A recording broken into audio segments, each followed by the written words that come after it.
Hello, mind readers, and welcome to another eclectic edition of Readers Aside. And good Lord, on today's episode, if I can call it that, we'll be reading a most fascinating book here about or it's called anyways. The title of the book is Stalking the Wild Pendulum. That's Stalking the Wild Pendulum. I'm trying to pronounce the D there. Pendulum. Almost like a J, eh? Strange like that. That's what some people say. I usually just say pendulum. Stalking the Wild Pendulum. Or do I say pendulum? Sounds more right. Anyways. Yes, Stalking the Wild Pendulum. Subtitle on the mechanics of consciousness. So that's what the book's about. That's what's telling you that right there. Which I guess it was necessary because what does stalking the wild pendulum mean? You understand when you start reading the book, as I have, and I now understand it so fully and completely that I wouldn't need the subtitle. But again, that's not really what the subtitles on book covers are. Therefore,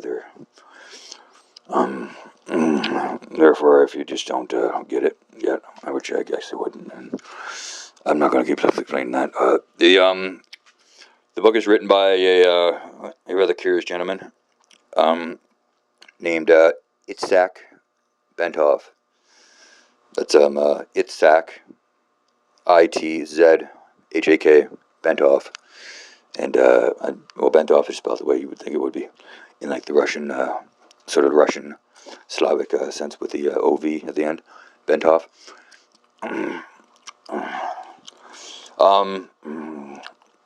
Don't believe he was actually. I don't think he lived in Russia ever at any point of his life. Clearly, just said that's his family is from that area of the world. Because I just from the way he spoke in the introduction or the foreword or whatever it was, he appeared to grow up somewhere in the Western world. I'm going to suspect maybe Britain, because this book came from Britain, and I ordered it on Amazon, and it came from Britain, which is kind of unusual for a book to have to come from so far away. Could have been American, could have been Canadian. I tend to doubt that. I'm not sure why I doubt that. I just do. I just do. For some reason, I get the feeling like if he lived in America, he was definitely from New York City. I don't know why I believe that. Maybe that's just the odds are good because there's such a wide swath of different different people from whatever around the world, country and shit like that, and that's just like what I get in my head. That's just my impression. And it's not really that important, is it? So you can look that up for yourself if you care. I care not. Very interesting gentleman, though. However, and that's all I'm going to say about him. I'm not even going to say why.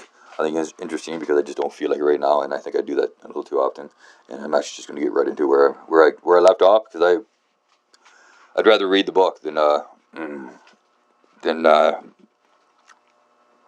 try to explain shit to you. That's really annoying trying to do that. That's not really what this format is about. It's not what Readers Aside is about. It's about me reading the book, and then if I have any comments on the side while I'm reading, that's what it's about. So I'm going to try to stick to that more often. And if there's any any other extraneous relevant information like the rest of the book, you can read it yourself. That's not what this is about. It's about what I'm reading right now, and we're going to get into it. So I told you the author, told you the name of the book. I'm in chapter 9, I think. I'm near the end of the book. This chapter was called, it's called the How-To of Intuitive Knowledge. The How-To of Intuitive Knowledge. If you've been listening to previous episodes, you'll know what I just did there. I hope, anyways. Again, fewer explanations are going to be offered. I just feel like I've earned that. And I'm partway into the chapter again, and I've reached a subsection within the chapter titled "The Organizing Fields of Life." And here we go. Page 152. Booyah Chicana. If we take an ordinary chicken egg and very carefully make 2 windows, one in the top and one in the bottom of the shell, without injuring the thin membrane surrounding the contents of the egg, then, using a sensitive voltmeter with a set of silver electrodes, touch the exposed membrane at the top and the bottom of the egg. See figure 49. Reader's aside. So here we get into it here. This is going to be the bulk of the reader's aside here. So this book is crazy. There are numerous hand-drawn diagrams. It's really no way to kind of really properly explain this. Or there's no way that I feel like I can properly explain a lot of these.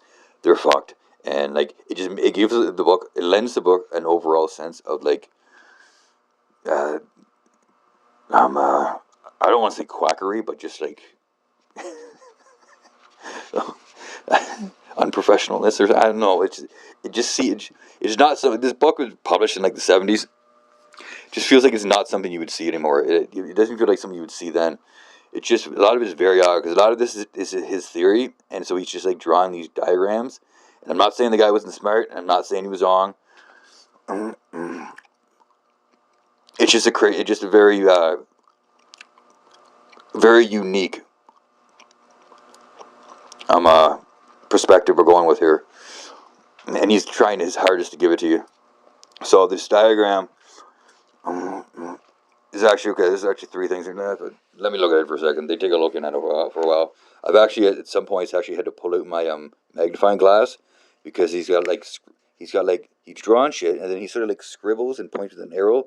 He'll label it and then like point with an arrow to certain parts of it, trying to explain it to you. And sometimes his scribbling is just so small, and like it's generally neat, but sometimes I've actually had to pull out my magnifying glass to read it and to inspect these diagrams. And my sight's pretty good. All right. So what was he even talking about here? All right, the egg and the exposed membrane and the electrodes. Like, what is he getting at here? Let's get into it. You know what? I'm going to finish the rest of the sentence before I get that sentence was not over. Touch the exposed membrane at the top and the bottom of the egg. End readers aside. Touch the exposed membrane at the top and the bottom of the egg. If we take the silver electrolyte and touch blah blah blah, we find a positive voltage at the top and a negative one at the bottom. All right, so now we'll look at the diagram here, and there's a chicken egg. He's labeled it a chicken egg too, so I don't know if that was really necessary, but that's what most people have. And like I think he's kind of pretty much expecting that if you want to do this to yourself, you can go ahead and do it. Which most of the book is like that because he's not really a professional scientist. He seems like he's actually done a lot of these things, these little home experiments. Again, it's a very interesting book. So he's got an egg. There's a chicken egg. My God, I can't believe you drew all this. And there's some electrodes sticking to the top and the bottom. You can see little holes in the shell. Wait, what's going on here on the side? Yeah, I think I need to read on before I understand this more. End readers aside. For an unfertilized egg taken from the refrigerator, this voltage will be a steady 2.40 millivolts. When we make 2 more windows in the side of the egg, facing each other, and take measurements, we find no similar potential difference. This indicates that there is an electrical field present along the long axis of the egg, which has then to turn back on itself. Has then to turn back over itself, as shown. This indicates that there is an electrical field present along the long axis of the egg, which then has to turn back over itself, as shown. As shown, right? Oh, he's talking about. So readers aside, he's talking about the diagram there when he says as shown, obviously. So yes, there is a. God, this is so weird. So there's little.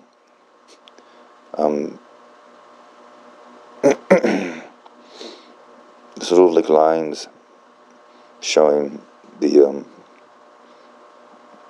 the positive and negative voltage.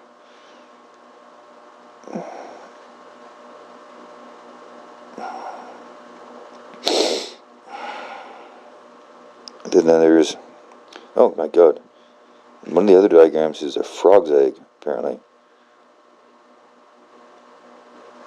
And then there is the field around a kernel of corn, which again is also a type of seed or egg.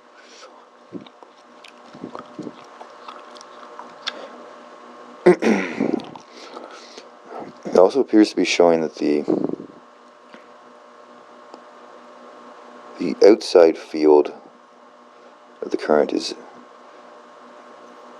the inverse of the flow of the current, or what? Okay, let me read on more. Sometimes I don't fully understand the diagrams even after I've read the page. But that might be more my fault. Like these diagrams actually are pretty good, like for hand drawn. As the book goes on, I've more and more appreciated the hand drawn diagrams. Alright, and readers aside.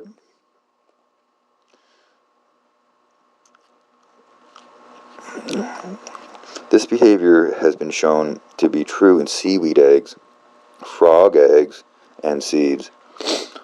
A good account of the field around living organisms is given in Blueprint for Immortality by Harold Saxon Burr, professor of anatomy at Yale University.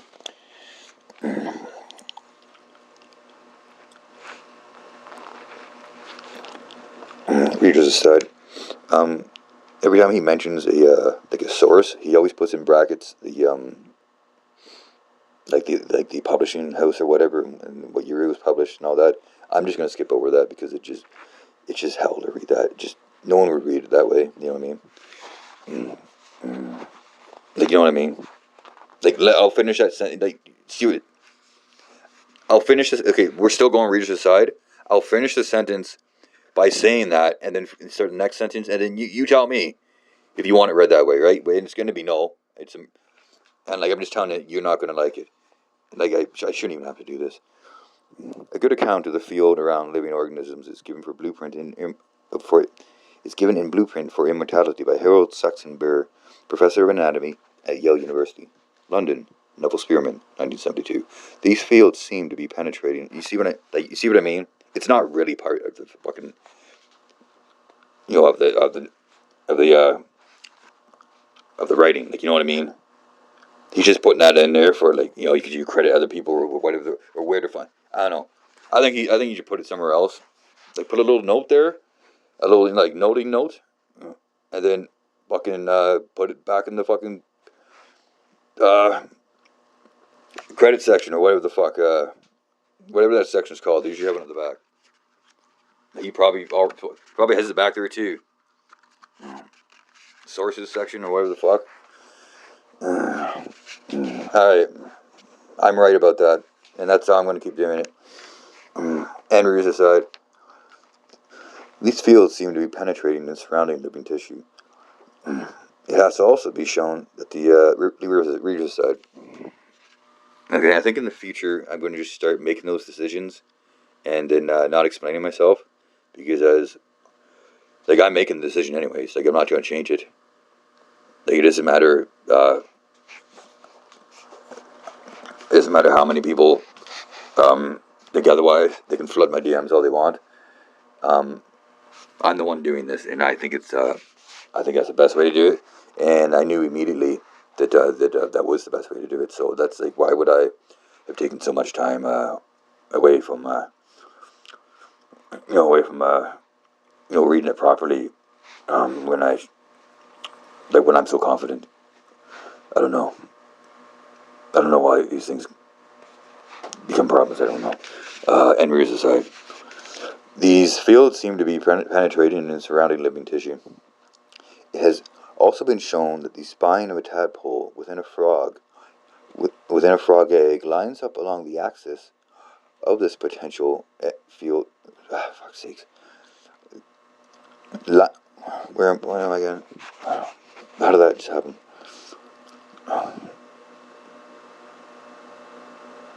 Readers aside, don't fuck with me. Alright? Don't stop fucking with my head. That has nothing to do with that's just sorry. That was a reader's aside for myself. From time to time, I might have readers decide that I just need to kind of tell myself something, because I would do that normally, and that's what you're just gonna have to pick those out for yourself too, or who knows? Maybe I'll just keep fucking mentioning that it was for me. I don't fucking know. Maybe I'm that insecure. Maybe I care so much. It's one of the two. Maybe it's neither. And readers aside, where was I? Oh, the eggs thing, and I suggest it has also. I feel like I've started this sentence a few times. It has also been shown that the spine of a tadpole within a frog egg lines up along the axis of this potential field in the egg. I suggest that the shape of the electrical field governing the development and the form of living beings is mirrored in the shape of our universe.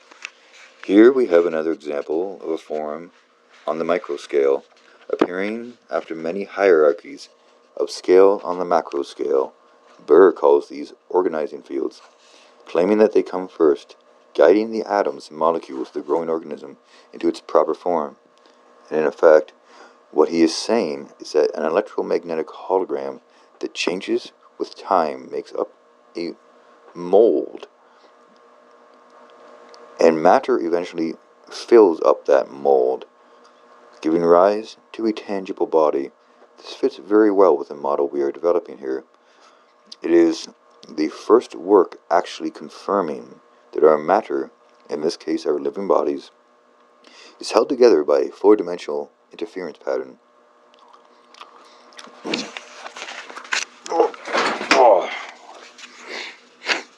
Yeah.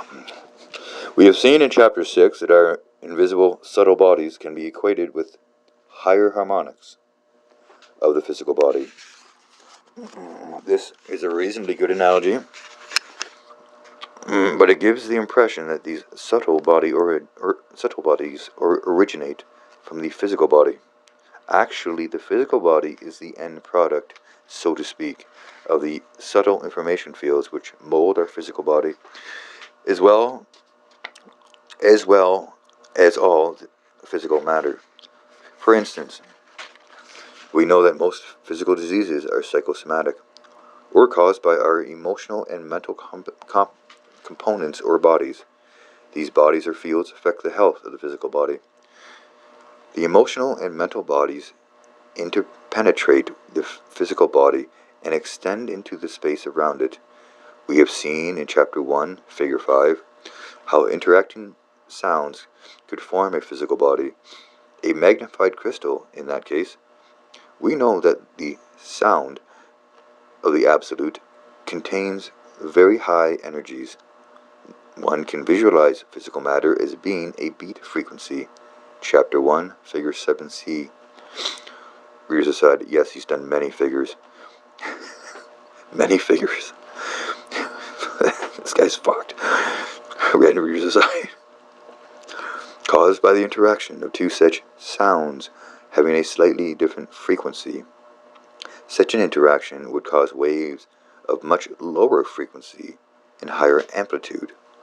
This is, if you remember how we described, Chapter 5, Figure 32, the visible manifest aspect of the Absolute, the physical realities. Readers aside, we've now come across a new subchapter heading. It is different kinds of beings. And readers aside, different kinds of beings. We have said earlier that matter contains or is consciousness. And now we have to draw the inevitable conclusions from that statement. If this is the case, then our planet must be a very large being, and the sun an even larger one. Let us speculate for a while on such a possibility. What happens when we lose consciousness due to some trauma, or when we project our psyches, as in the experiment with time? In the first case, we know that the bodies will take care of themselves The heart will keep on working, breathing, though shallow, will be present.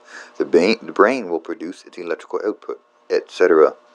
But otherwise the body will not respond to normal sensory inputs. It will not move, talk, or perform any of the activities that we usually associate with the waking state of consciousness.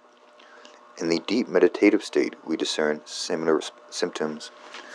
In both cases, our psyches are dissociated from our bodies. In the first case, that is, the unconscious state, consciousness wanders about aimlessly, as if in a deep sleep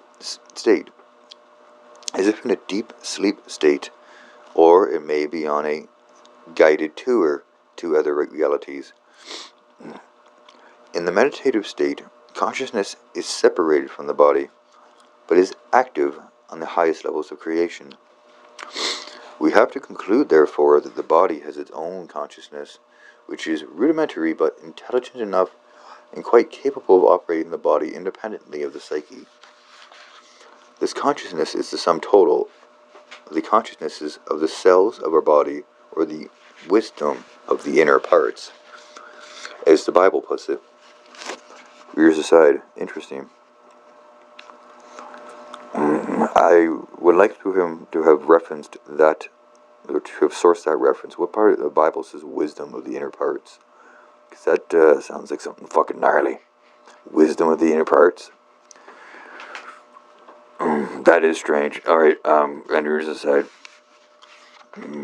Readers aside, I hate how people just say as the Bible puts it. The Bible is beyond eclectic. There is a whole bunch of whack of different shit in there. As the Bible puts it. You have to say which part, like, come on. And readers aside. We have here, then, two entities. One is relatively... I put a spell on you. Ooh, I put a spell on you. I put a spell on you.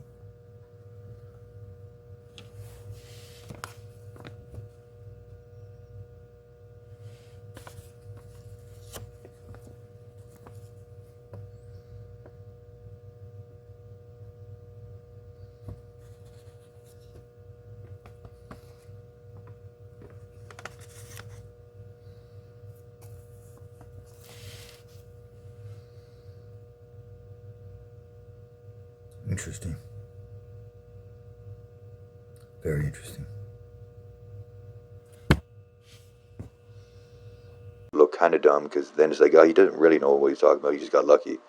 But I think I do, and I think I'm using it correctly, so I'm going to play the cards I got and just move forward. Okay, and readers aside. We have here, then, two entities. One is the relatively low rudimentary consciousness, which runs the body, and the other is the psyche, a higher level entity, which uses the body most of the time as a focus, but it is independent of it. We can liken the body to an automobile. When the driver gets out and leaves the engine running, it will idle and function normally. But to give purposeful direct direction to the car, a driver or a higher consciousness is needed.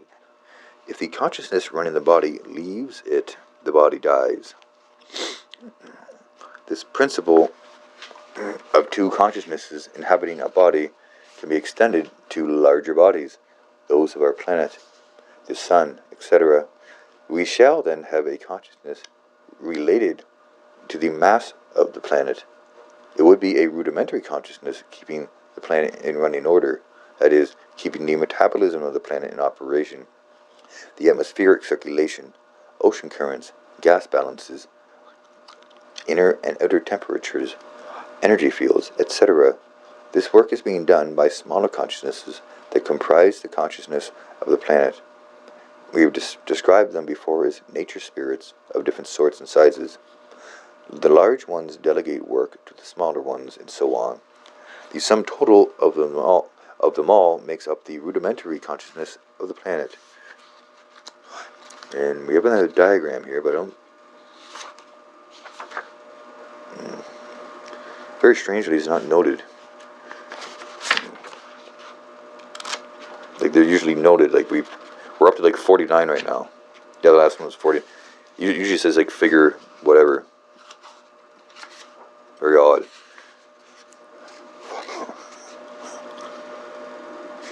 Very odd. What's it? Well, I'm just gonna look at it, I guess. It looks odd. Okay, so there's the Earth. Earth seems to be surrounded by many type of fields. There is the sun off to the side of the page, and then there's an arrow going from the sun and showing that solar wind is being emitted. And then there is a tiny paragraph of writing here, for the love of God. The sun communicates with our planet by the pounding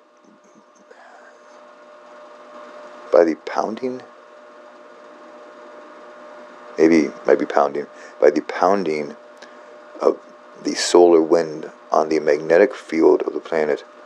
The vibration of the magnetopause is eventually converted into changes in weather patterns. Communication with other planets occurs through the polar regions. Okay, and then so there is more writing around the Earth. To be more specific, around the fields around the Earth and how they appear to be affected. So the fields around the Earth on the near sun side sort of retain their sort of circular form, but then it is showing out on the far side is where that sort of force is sort of being emitted out, that it's has taken from the sun or whatever the fuck. There is these fields are what the outer one is called the magnetopause. Never heard that in my life. Again, doesn't mean that it's not a real thing. Like, why would I have heard of it? And then the second one from outside is the magnetosheath. Magnetosheath. And then there is another. The next one appears to be thicker. It's not just a line. It's more like a bar with It almost looks like it's webbed or something. It's called the plasma sheet. And then there's two more inside that aren't labeled, thank God. And like the ones, the magnetopause, the magnetosheath. What the fuck? And the plasma sheet, which he has also labeled here as the higher body of our planet. They've all been like sort of like blasted out, sort of into space. It's sort of like, the solar wind has carried their force or whatever the fuck. Like they're shooting off into space with the solar wind. The information of the Earth being carried with it, I guess. Like, is that what he's talking about here? Like the sun passes through the Earth and all that, and like the information of the Earth and its magneto whatevers is now taken with it. Like, what the hell? Like, why is that diagram there? Is he even talking about that? Not really. I assume he's going to start talking about it, but he usually does a better job of leaving these diagrams a little bit before you see them, or before he starts talking about them. Like, am I going to have to flip back and look at this? I don't like having to flip back.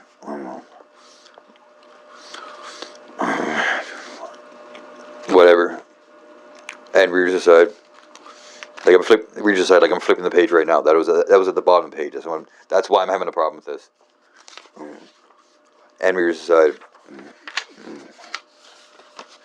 We could liken the body of the planet to that of an enormous sleeping whale whose movements are very slow except for some local shudder from time to time. On the other hand, we have the other consciousness that inhabits the planet and uses it as a temporary residence. It is an enormous consciousness, and the sum total of mankind's consciousness makes up only a fraction of this great consciousness or being. This being will guide the evolution of the human races and civilizations, will cause environmental changes to stimulate, but this being will guide the evolution of human races and civilizations, will cause environmental changes to stimulate evolution in certain directions. I suggest that an equation for the rudimentary consciousness, when developed sometime in the future, will look somehow like this. Rudimentary consciousness equals context times mass times flux times temperature. The constant may be very small, somewhat like Planck's constant. By flux, I mean the amount of energy of all frequencies radiated by the mass. The sun, having a much larger mass and temperature, will have a much larger rudimentary consciousness controlling the processes taking place in it, and it will serve as a residence for a much larger consciousness than that of the earth. The consciousness of the earth and of the other planets will be contained within the sun's consciousness and comprise a part of that being. We could decide, so we're getting into what that diagram is about. However, still think it was odd that he didn't label it as figure 50, which is what it would have been. Like, why is that not a figure? Like, that has to be an oversight. It's odd. It's just, I guess it's not that important. Whatever. And rears aside.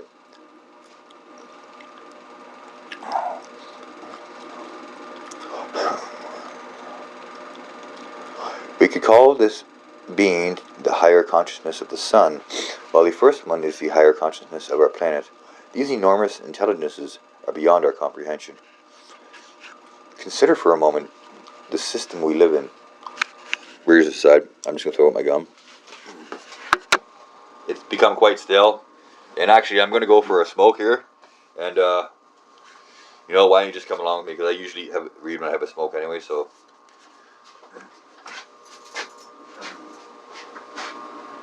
Where's my coat? First we have to find the coat. It's probably just over in the other maintenance room there. None of this is very far away, so this shouldn't really be take up too much time. And we've only been reading for a bit, half an hour, really. Well, I'm still going to do it because I've already started doing it, and basically I'm very decision oriented. When I make a decision, I'm going to go for that decision because I feel like that's a good way to be. I never second guess myself. You've probably never heard me do that, and if I've ever done it, it's probably been like immediately recanted because then I remember that I'm not that kind of person. That I make decisions and I stick to them.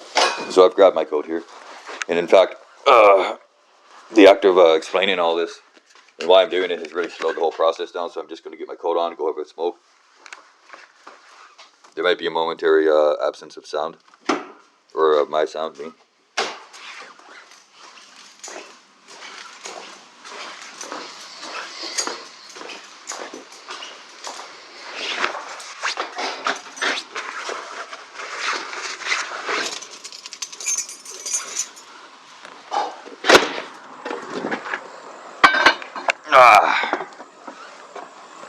Alright, here we go. Oh, I gotta light a smoke first here.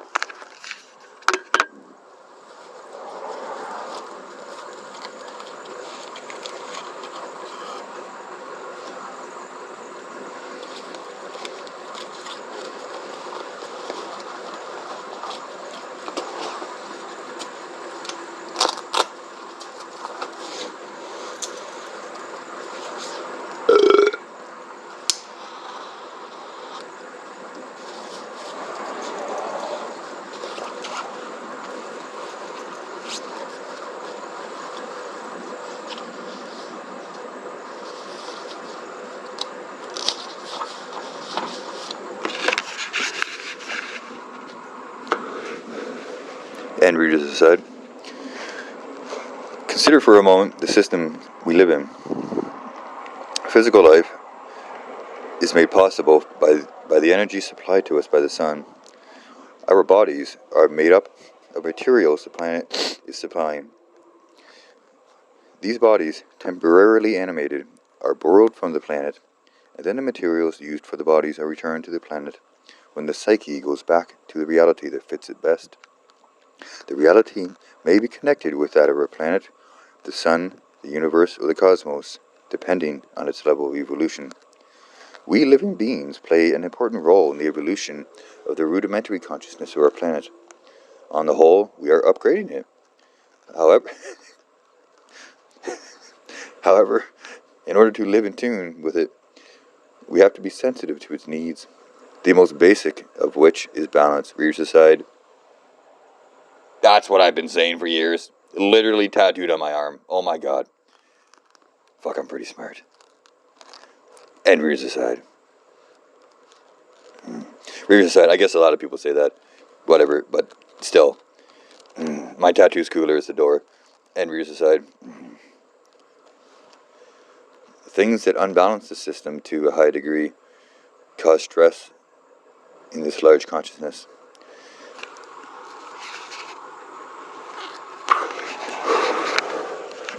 It's kind of hard to hold this, reader's aside, it's kind of hard to hold the smoke and the thing in my hand at the same time. I got the book in one hand, I got the recorder and the smoke in my other hand. It's proven to actually be kind of awkward and unappealing.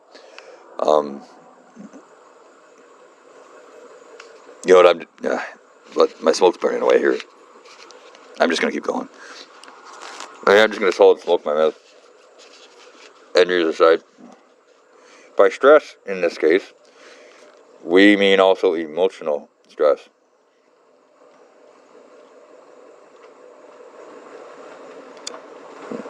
Where was that? Right. Yes. When the imbalance becomes too great, the planet responds in its own way by natural catastrophes to return the balance.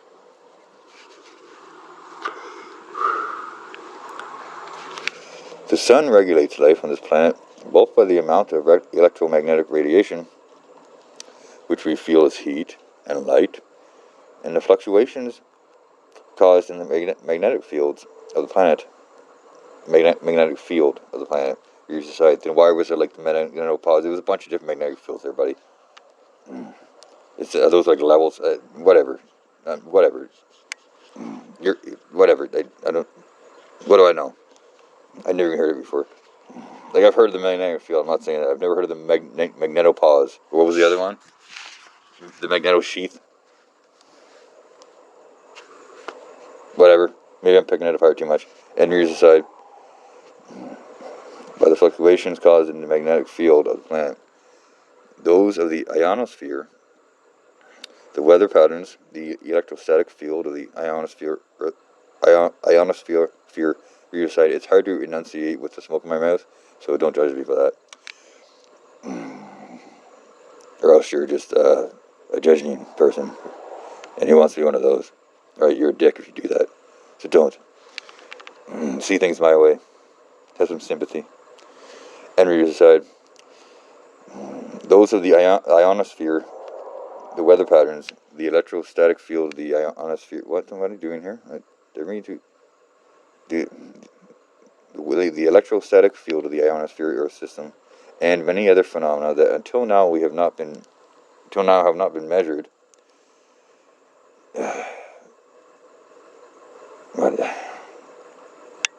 Readers aside.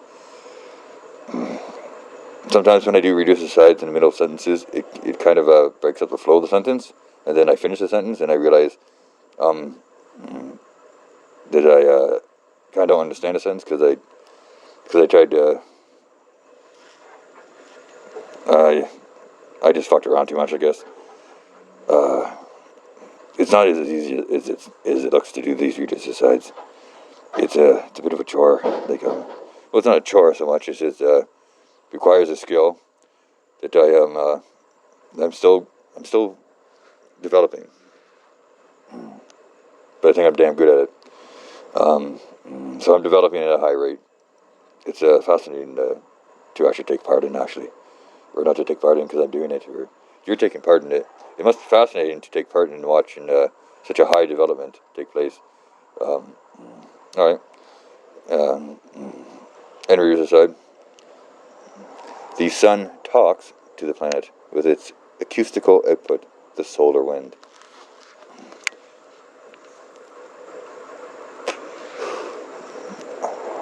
It would take quite a bit of imagination to visualize a consciousness that runs a galaxy, a cluster of galaxies, or finally the universe. There is such a consciousness, and we shall call it the Creator. All these consciousnesses are in communication with each other, and we could even eavesdrop on their conversations while in a high state of consciousness. The knowledge we would gain would be minimal, since their topics of conversation are so far removed from ours. Readers aside, so I'm butting out my smoke. I'm going back in. Oh.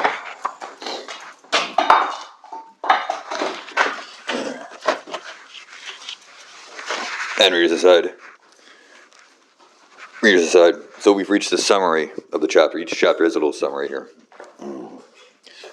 And readers aside, summary. We have a closed universe that forms an elongated hollow torus. Encased within this torus is an inner torus of protospace. Light cannot travel through the inner torus, but our psyches can.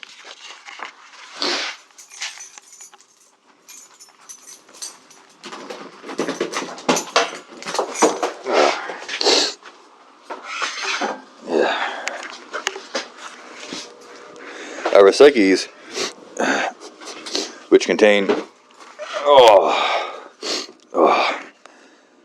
all our knowledge, expand periodically into that space for a very short period of time at practically infinite velocities.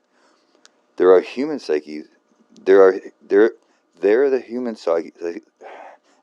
human psyches form an interference pattern with psyches of all other consciousnesses in the universe.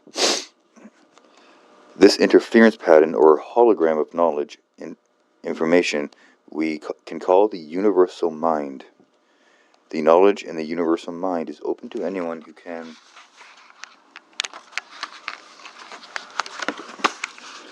extend his stay there by stretching out his subjective time while there so as to gain useful information and decipher it upon his return. Readers aside, that sounds fucked. If you had read the rest of the book, you'd understand what he's getting at there. And it's all about the pendulum. So that's, that was relevant to the title of the book. I'm giving you that one. So I'm just going to continue. The wild fucking pendulum. This guy is fucking wild. I'm not going to say he's a nut, but he's definitely nutty. And readers aside, matter contains is consciousness. Matter contains is consciousness. Readers aside, that's their sentence. I'm not sure if that makes sense. Matter contains is consciousness. Because there's some sort of typo there, some sort of emission or omission. Unfortunately, you know what happens in literally every book you read. Whatever, you gotta be able to persevere and move on. Why does it say is? Matter contains is consciousness.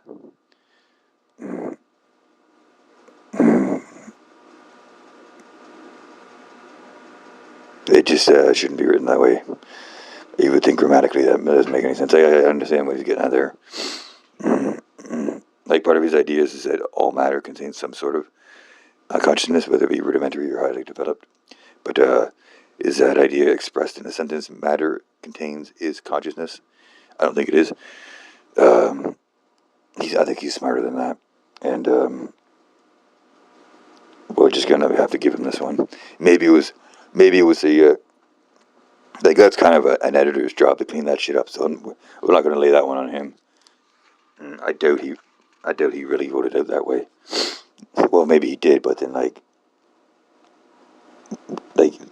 did someone edit this book? That's a good question. I'm sure someone did. Publishers have editors, right? You don't just get the fucking published unedited fucking work, do you? You know what, who cares? And readers aside, matter contains is consciousness. Our planet is therefore a larger consciousness, and so is the sun. A rudimentary consciousness contained in matter and in living cells contained in matter and in living cells maintains the life of the body. A higher consciousness, the human psyche, inhabits that body most of the time but is independent of it. The planet and the sun have also a permanent resident consciousness and a higher consciousness intelligence and a higher consciousness / intelligence using it as a focus or a garage. A garage.